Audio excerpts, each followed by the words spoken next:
enfant a été enlevé. Ceci est une alerte enlèvement du ministère de la Justice.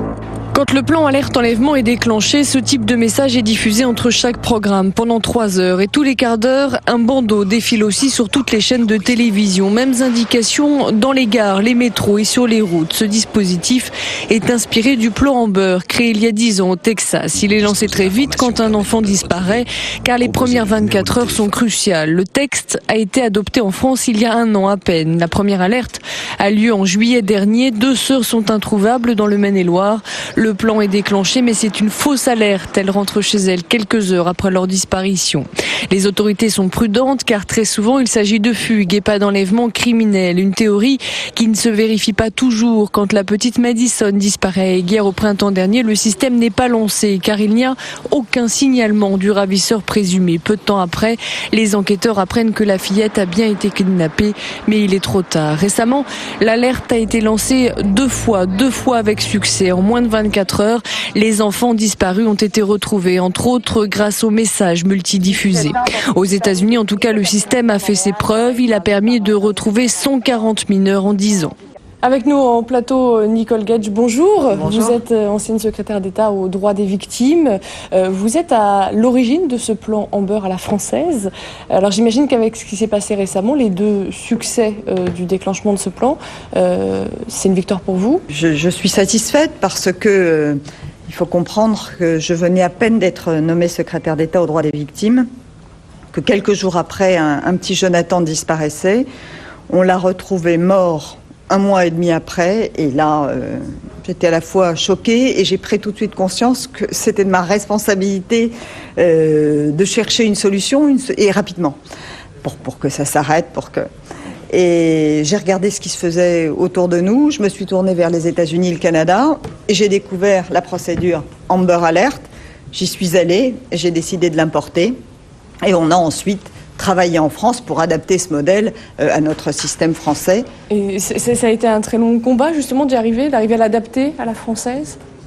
Écoutez, il est toujours difficile de faire valoir des idées nouvelles, mais je me suis entourée de professionnels, de la justice, de la police, des médias.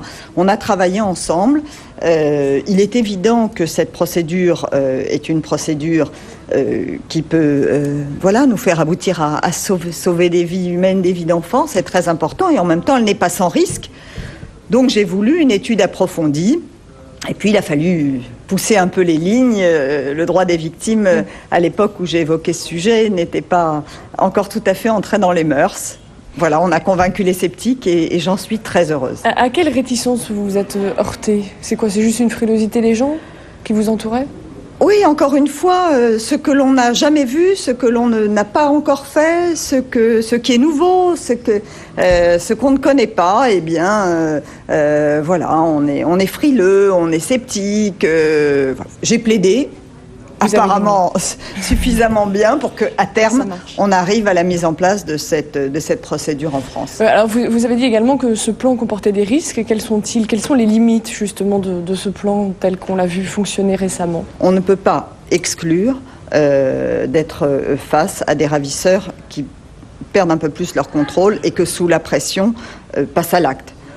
Pour autant, dans de très nombreux cas, et on l'a vu aux États-Unis où les chiffres de succès sont importants, en règle générale, les ravisseurs rendent les enfants. Mais ce qui est très important aussi, et c'est ce qui m'a beaucoup poussée à me battre pour mettre en place ce système en France, c'est que j'espère qu'il va avoir un caractère dissuasif. Maintenant, les ravisseurs d'enfants savent dans notre pays qu'ils ne peuvent plus nous échapper. Qu'ils sont cernés, qu'ils sont traqués et que l'on va jusqu'au bout. S'il y avait des choses à améliorer, qu'est-ce que ce serait? Ce qu'il faut comprendre, c'est qu'il y a en France des milliers de disparitions. Dans la plupart des cas, ce sont des fugues. Mais pour plusieurs centaines, il s'agit de disparitions inquiétantes pour lesquelles il faut s'interroger sur le déclenchement de cette alerte.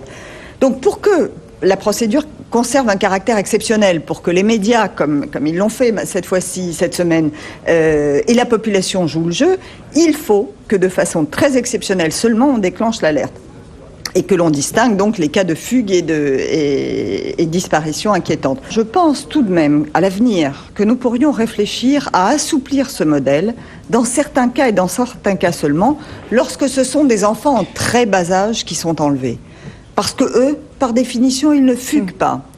Donc il faut pouvoir, me semble-t-il, dans ces cas d'enlèvement-là, d'enfants en bas âge, déclencher l'alerte sans avoir d'indices sur le ravisseur.